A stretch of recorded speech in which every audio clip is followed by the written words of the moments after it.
Quero saudar você neste dia com a paz do Senhor Jesus. E hoje eu vou estar compartilhando com você a palavra que nós ontem, através do Zoom, do aplicativo Zoom, nós compartilhamos com os nossos irmãos da nossa igreja.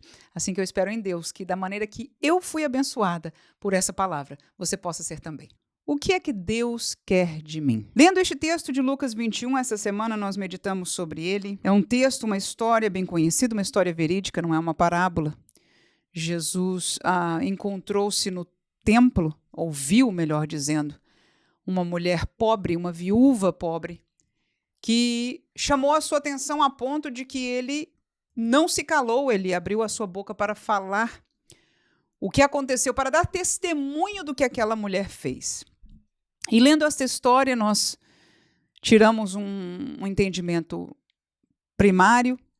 Nesta semana, lendo esta palavra, fui abençoada com um segundo pensamento e hoje ainda, buscando a resposta para esta pergunta, fui levada mais uma vez, em verdade não só este texto, serão 3 textos conhecidos nossos, com a tentativa de encontrar na Bíblia a resposta para a pergunta: o que é que Deus quer de mim?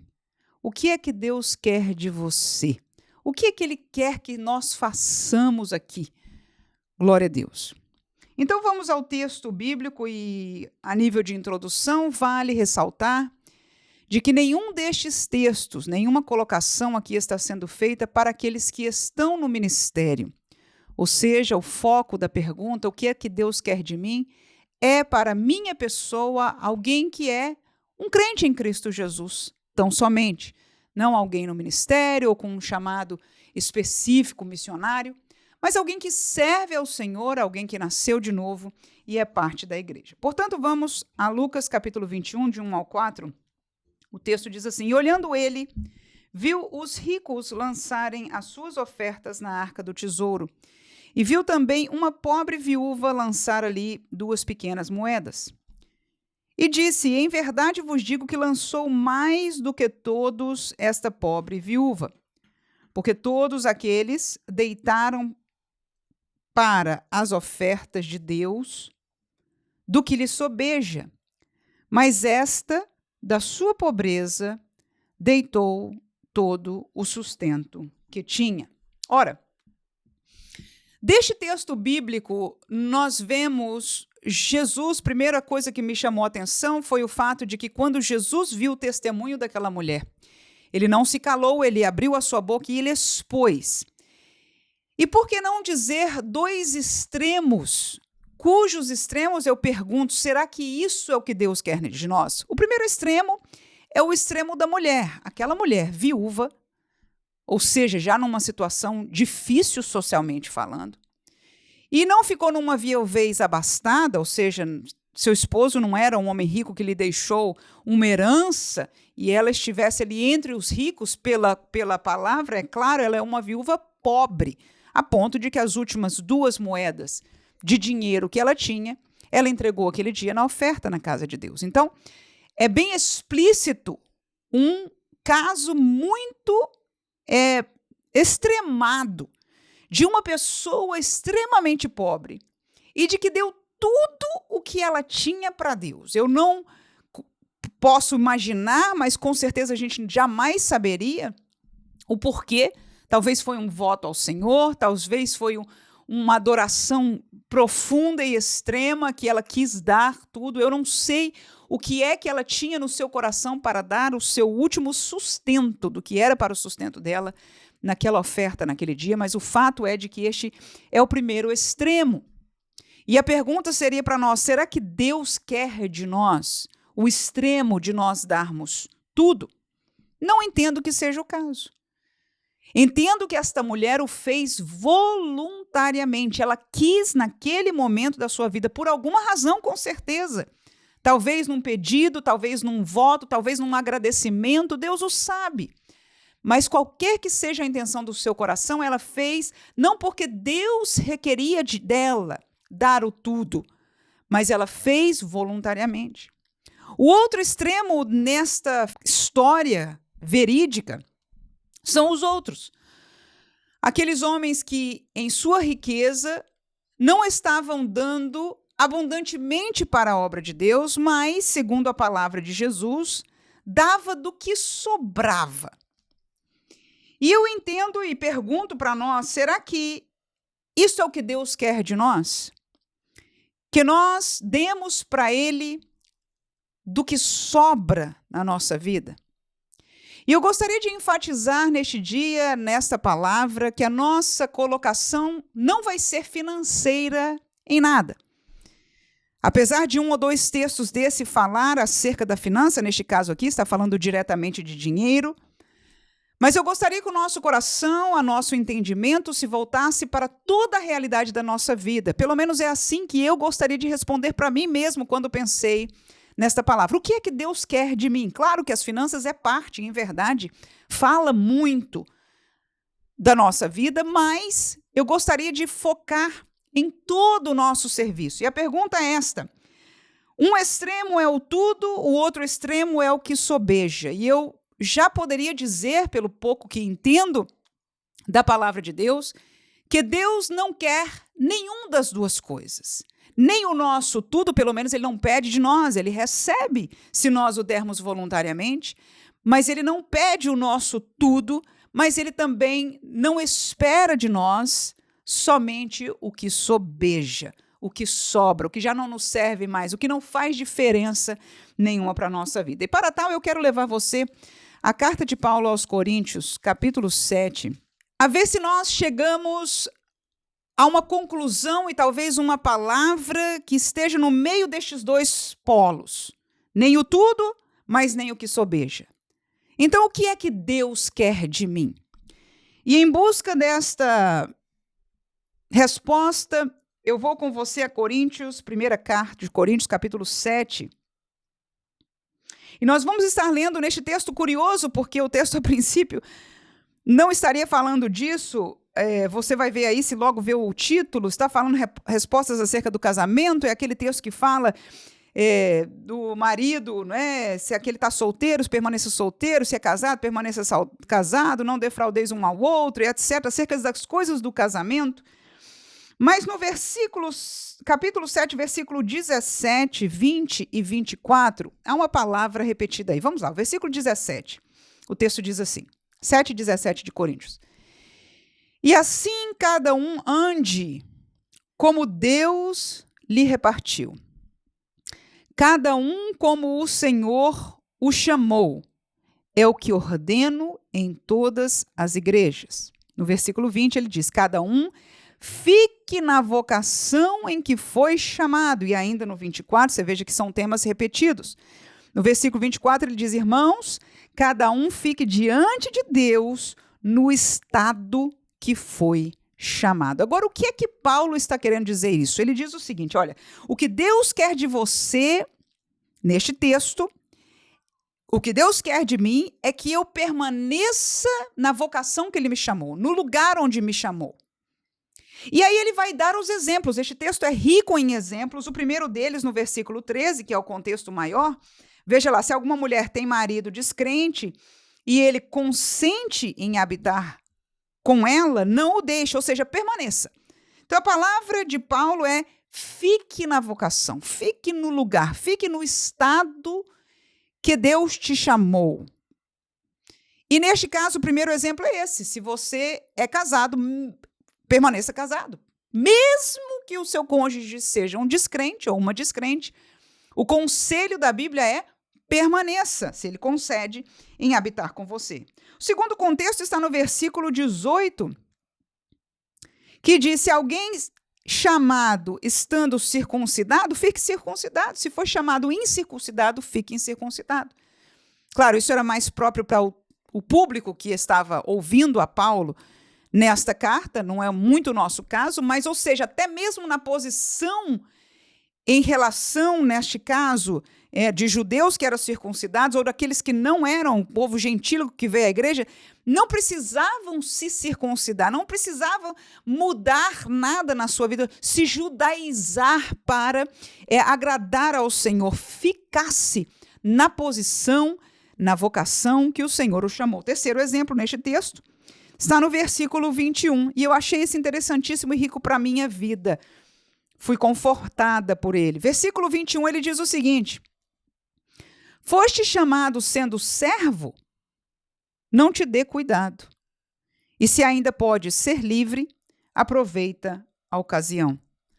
E o que este versículo quer dizer para mim é o seguinte: se Deus te chamou para ser crente, quando Deus abriu o evangelho, os olhos seus, meus, para o evangelho do Senhor, aleluia, e nós aceitamos a Jesus e viemos para Cristo, logo depois no próximo versículo ele diz, vocês vieram para a liberdade em Cristo Jesus. Então, quando nós vivemos essa experiência de nova vida em Cristo, o texto bíblico aqui Paulo nos recomenda a permanecer tranquilinhos na vocação que nós fomos achados, e não está falando de pecado, não está falando de uma posição espiritual, está falando de vocação, de trabalho, de realidade da vida, casados ou não casados, circuncidados ou não circuncidados, servos ou livres, ou seja, esta realidade humana, na verdade, é pouco, é pequena. É nada comparado com aquilo que já aconteceu conosco, o novo nascimento, a transposição de reino, essa realidade espiritual. E é neste contexto que ele diz, se você foi achado por Cristo sendo servo, e o servo aqui no lado mais extremado é o escravo, é aquele que não tinha direito à escolha na sua vida, fazia o que o seu Senhor lhes mandasse. E muitos de nós, muitas vezes, nos encontramos em nossos dias, ainda que não servos no sentido escravos, mas nos sentimos servos de situações dentro da família, situações no trabalho, na realidade da vida, nunca o dinheiro dá, nós não saímos dessa situação, estamos aprisionados aqui, nunca temos liberdade para isso ou aquilo. Nunca temos possibilidade, por causa da família, por causa do chefe, por causa do governo, seja qual for o ponto, o problema que nós tenhamos, algumas vezes nós nos encontramos humanamente como servos, como aprisionados por situações da vida.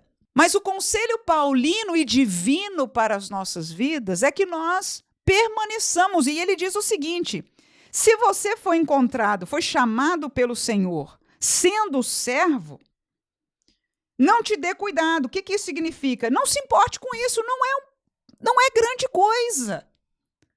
Não deixe o seu coração se prender a esta realidade. Até porque no versículo 22 ele diz, porque o que é chamado pelo Senhor, sendo servo, é liberto do Senhor.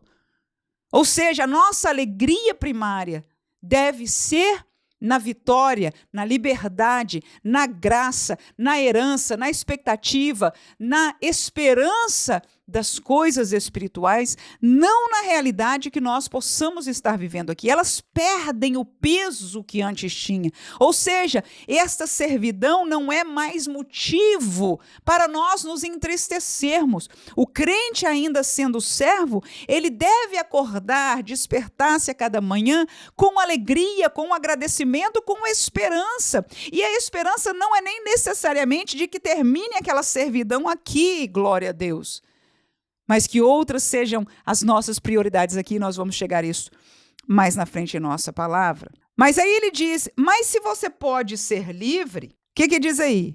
Aproveita a ocasião. Eu diria uma palavra semelhante, tome proveito disso. Ora, neste contexto, me parece que Paulo está falando do servo escravo, que não tem liberdade de escolha. Se você é servo, não se importe com isso. Mas se você é livre, tome proveito, aproveita a ocasião, aleluia, né? Use o seu tempo, faça alguma coisa, tome proveito da sua liberdade. Em quê? Naquilo que Deus quer para mim. Que lembremos-nos que nós estamos buscando por esta resposta. O que é que Deus quer para nós? Não é o tudo, não é o que sobra, mas agora Paulo diz, primeira coisa que eu quero lembrar a vocês, trazer este sentimento ao vosso coração, que alegrou a minha alma, que fortaleceu hoje a minha vida, porque eu precisava ouvir esta palavra. é que permaneça, não se inquiete, não fique nervoso, não tente mudar as coisas do dia para a noite, porque não é este o querer de Deus. Talvez aí a gente já chegou a uma outra conclusão. O que Deus quer não é uma mudança radical nas coisas que nós vemos, nas coisas ao nosso derredor. Não quer que a família vire, porque virou crente de cabeça para baixo, separa, tira e extremos. Não, fique na vocação.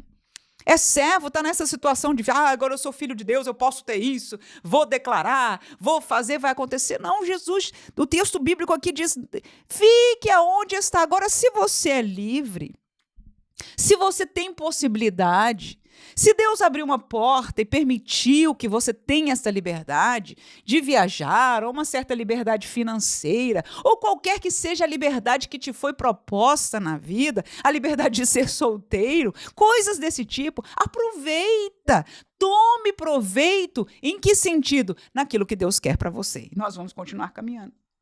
Falando em solteiro, no versículo 32, o texto diz que o solteiro, nós bem conhecemos isso, o solteiro cuida das coisas do Senhor.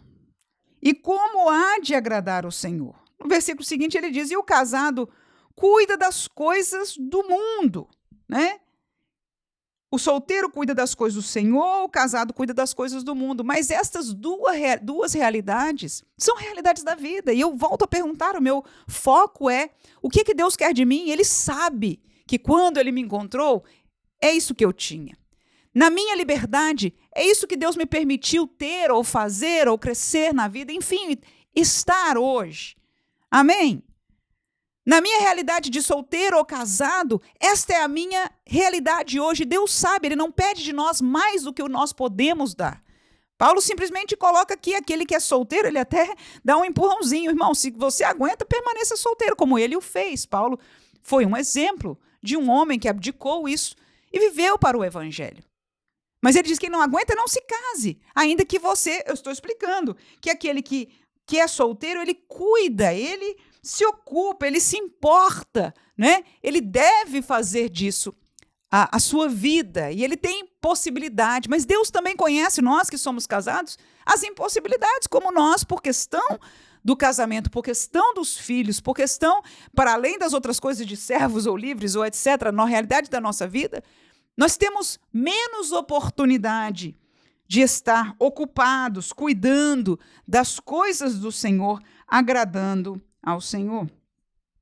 Mas eu termino este texto de aos Coríntios, no versículo 29 ao 31, e por que não dizer que Paulo aqui também traz um certo fechamento, diz o seguinte o texto, isto, porém, vos digo, irmãos, que o tempo se abrevia.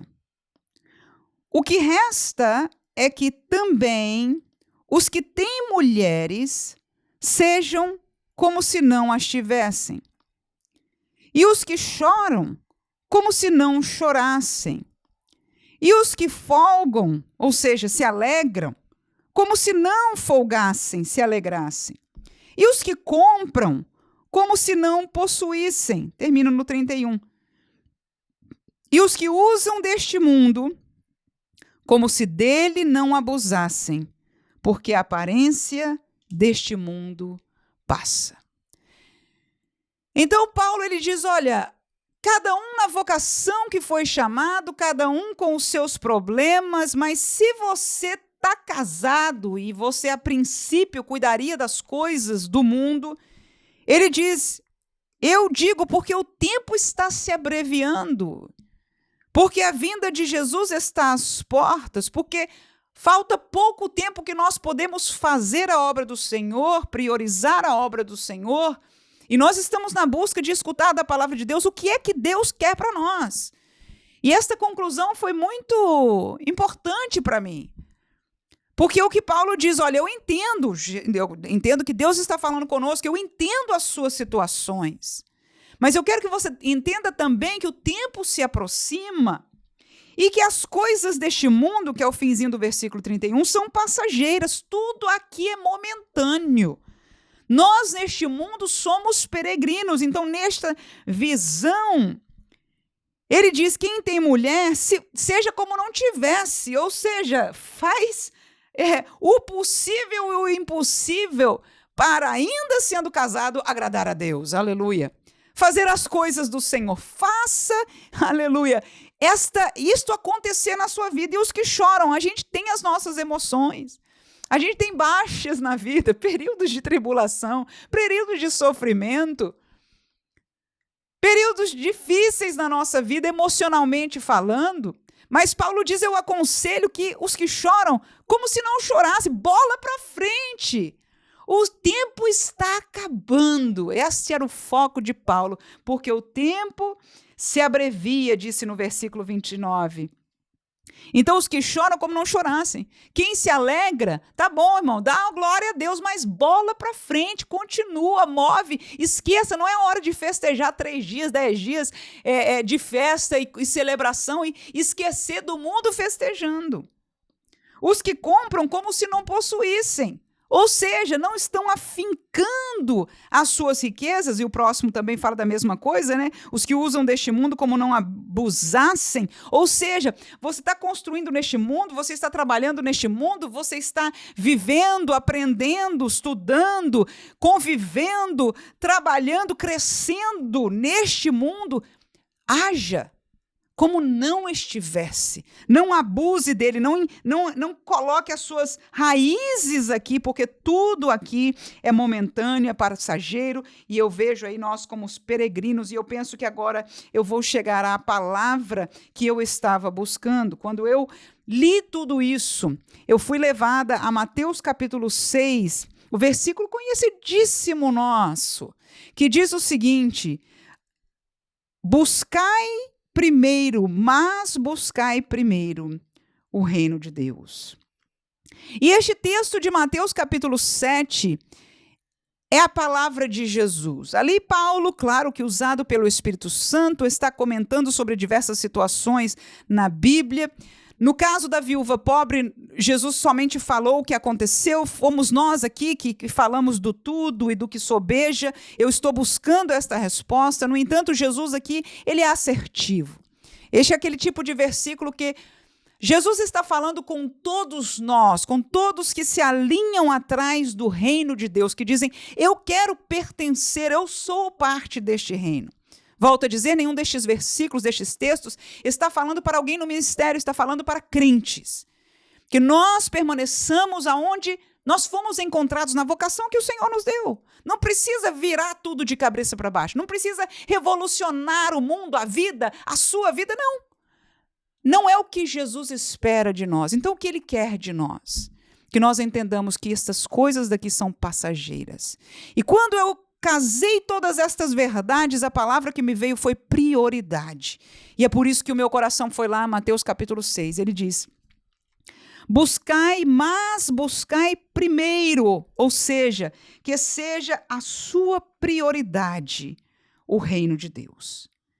E aí eu vou levar você ainda ao versículo 21, e é o último texto que nós estaremos mencionando da palavra de Deus. O versículo 21, ele diz, o mesmo Jesus, no mesmo contexto, ele diz, porque onde estiver o vosso tesouro, aí estará também o vosso coração. E eu sempre acho este versículo uma chave para nós. Volto a dizer, o foco dele é financeiro, aí fala de ajuntar tesouro na terra, ou seja, estava falando das coisas, finanças, dinheiro, né? Porque o tesouro na terra é consumido, a ferrugem, o ladrão pode roubar e etc. Mas Jesus diz, ajuntai no céu. Então nós entendemos que Deus não exige de nós ou não pede de nós, o que Ele quer de nós não é o nosso tudo. Algum pode, num momento da vida, dar o seu tudo. Aquela viúva, na sua viuvez, na sua velhice, muito consciente deu. Eu me lembro algumas vezes emocionada em um culto de missões na minha igreja, adolescente, ainda não tinha consciência. Ganhava a minha mesadinha, que eu podia perder, que continuava tendo pão na minha mesa, porque era a minha família que provia. Mas de dar tudo, porque sentia no coração de dar a minha mesada completa para o Senhor. Tá bom, Deus recebe o nosso tudo, qualquer que seja. Alguns dizem, e recebem o chamado do Senhor de dar a sua vocação, o tudo, deixar o tudo, como o caso do meu pastor, do nosso pastor, que deixou a sua profissão, deixou o seu tudo para obedecer o chamado do Senhor e ser um missionário. Mas Deus não espera de todos nós, pelo menos o que eu entendo, o nosso tudo.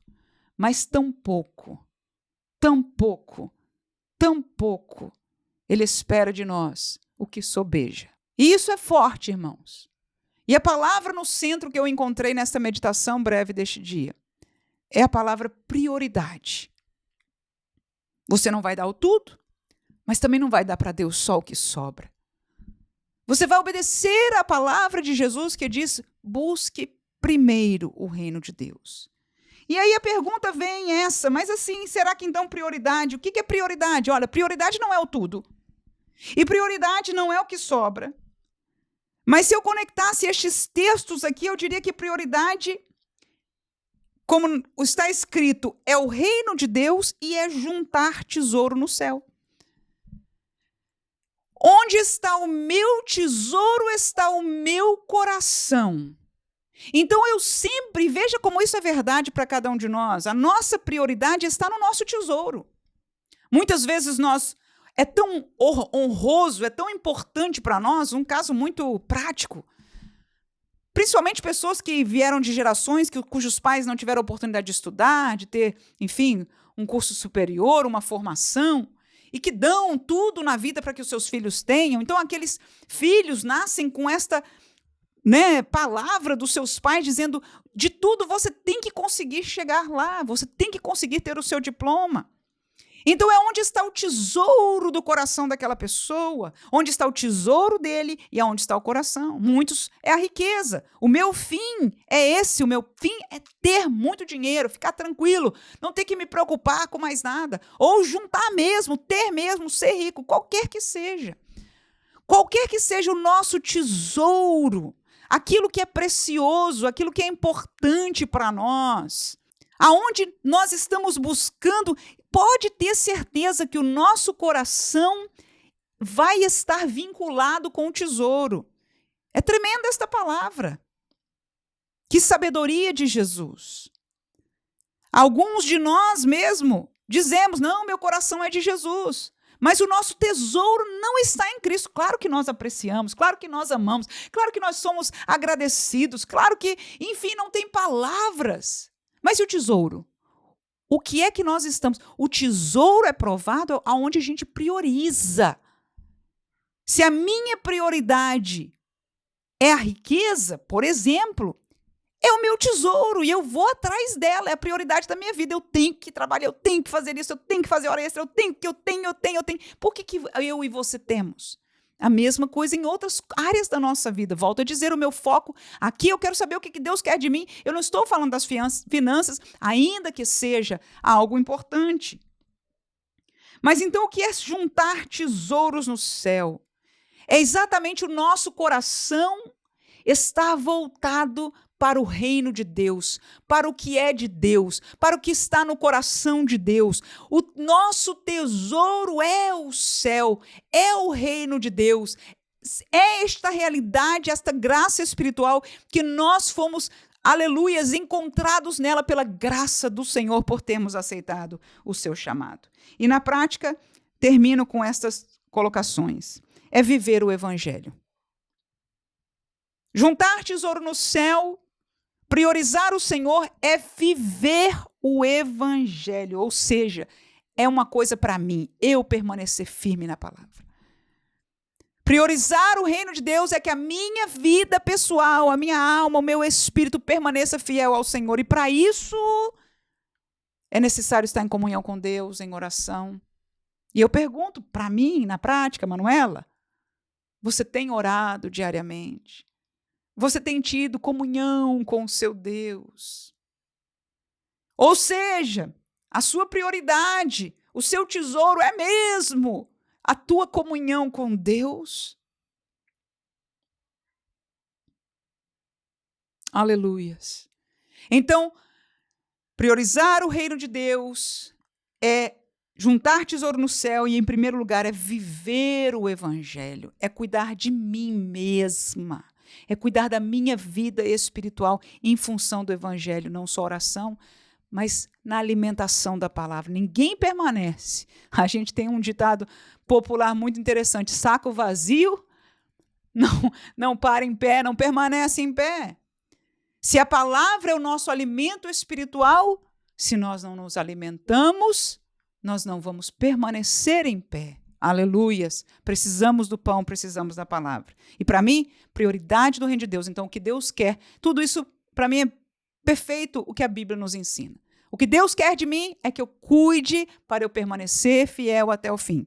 Aleluia. É claro que eu dependo da ajuda de Deus. É claro que eu, aleluia, agradeço tudo que o Espírito Santo faz por mim, glória a Deus. Mas é meu trabalho me alimentar. É meu trabalho buscar e permanecer em comunhão com o meu Deus. É a prova da minha prioridade na minha vida. É a prova de que Ele é o tesouro na minha vida. Porque se eu digo isso e estou buscando, gastando meu tempo, priorizando tudo no mundo, alguma coisa não está combinando.